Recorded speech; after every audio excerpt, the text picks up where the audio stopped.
Dave Casper played college football at the University of Notre Dame and was an All-American on the 1973 National Championship team. He graduated cum laude in 1974, and I'm sure he would agree, most importantly, was married at Sacred Heart Basilica a week after graduation. The Oakland Raiders drafted Dave, and he began his 11-year career in the NFL. In the 1976 season, he became a Super Bowl champion with the Oakland Raiders. As a lover of sports history and a Packers fan, I always love watching the highlights of Dave Casper scoring against the Minnesota Vikings in Super Bowl 11. Sorry, Minnesota Vikings fans. Dave is a 5-time Pro Bowl selectee, and in 2002 was inducted into the Pro Football Hall of Fame. Following his football career, he spent 30 years with Northwestern Mutual. It is my honor to present to you Dave Casper.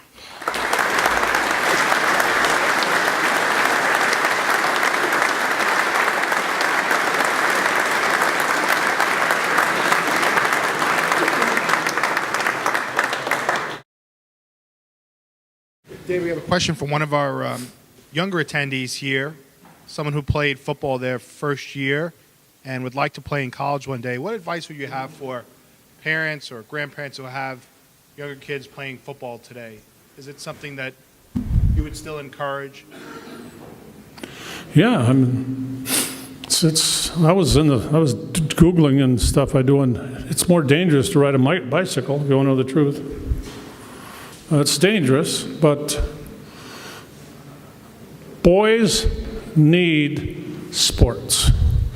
They need to be yelled at. They need to be challenged to a moderate amount. And you got to push them until you can tell they can't. You have to have some common sense. We've had coaches that haven't. I have 2 grandsons. Once they start playing sports, neither one of them are that good, but they just click. They start talking. They start getting on. Guys have to get together with other guys, line up in a line, and fight, and work, and do a job, and have a common goal. That's what we are. And if 3 guys are walking down the street, we don't look at each other. We all face this guy. First of all, there's never 3 girls by themselves. It's either 2, 4, 6, or 8, right? You know that. Guys don't care if there's 27.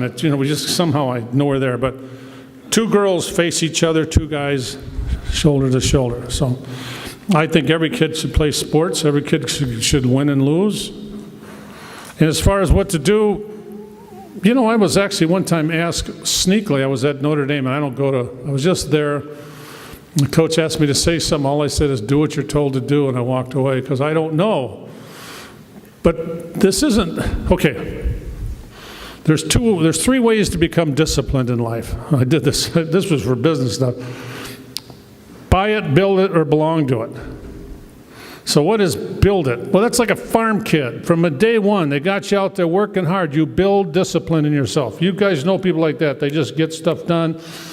Okay, you can buy it. You can hire a coach to make you do it. Or you can belong to it. What does belong to it? You're an employee. You're on a team. I was not a disciplined workout guy. I showed up and coach told me what to do. And like I was telling the guys here, my goal was to make sure he never spoke to me, which means I did everything okay. So if you want to succeed in sports, go to practice. Every single practice on time. Put your uniform on the way you're supposed to. Shut up and do your job. And if you go up to a higher level, there'll be better coaches there. Now, I hope that everybody runs into a good coach or two. Especially today, everybody wants to be a coach. There's more ways, but first of all, show up. Do what you're told to do. There's nothing I can tell any young kid what to do. I don't even know how they play football anymore. I can tell you how I played football. But my blocking style might be totally illegal, and they might throw flags at me for the way I did it. Of all the awards and accomplishments you had in your career, what stands out as the best? Well, I think the national championship was a big deal because we're more friendly. We're there with the chances of becoming a national champion. If you played football in the pros, it's 4 years versus 10 years, so it's 2.5 times less likely. But I still have friends. We still get together. We still talk about it. And so there was a lot more camaraderie at a school like Notre Dame where you actually lived with the guys. And we didn't have, we don't have athletic dorms. So my roommates, if I had one, were almost always non-athletes. In fact, before my senior, when I was captain of the team, I talked to Eric because the rumor was they were going to try and shut down any drinking at all and chase us around and catch us. And I just said, Coach, whatever you do, I'll try and get along with it.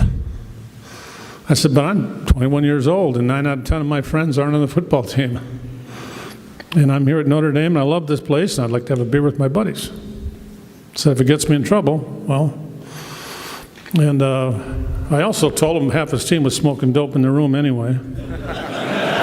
This is 1972. I mean, what do you think? And so I said, I don't give a dang about it. And then he said we couldn't have a mustache. I can't grow a mustache. So, but, so I did talk to him about that, having a couple of beers.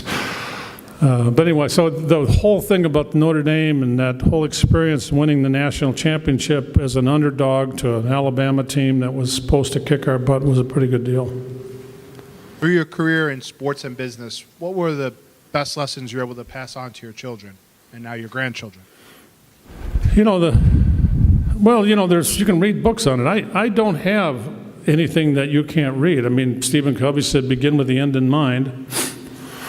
I used to make a speech, but one of the things in life is you got to know how to keep score and when you win. So in football, it's pretty easy. You score touchdowns or you stop them and you know when you win. That's why we use sports so well, because you know when you win. But when kids are going to get a job at General Mills, how do they know if they're winning? They don't necessarily get a bonus. They don't get a scorecard. So are you on time? You have to go back to the same things. I mean, this is be on time, learn your assignments, do the right thing.